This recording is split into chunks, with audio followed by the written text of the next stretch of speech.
Sofyan Arifin, pengendara motor Suzuki Skywave, tewas bersimbah darah setelah terlibat kecelakaan di Jalan Gurita 1 Sesetan.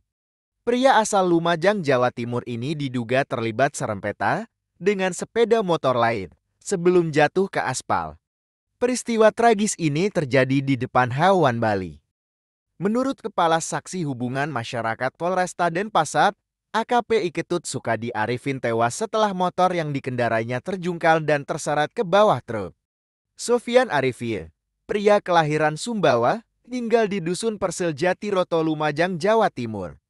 Saat kejadian, ia mengendarai Suzuki Skywave bersama dengan truk yang dikemudikan oleh Gerda Mardianto asal Banyuwangi, Jawa Timur. Keduanya bergerak dari arah timur menuju barat.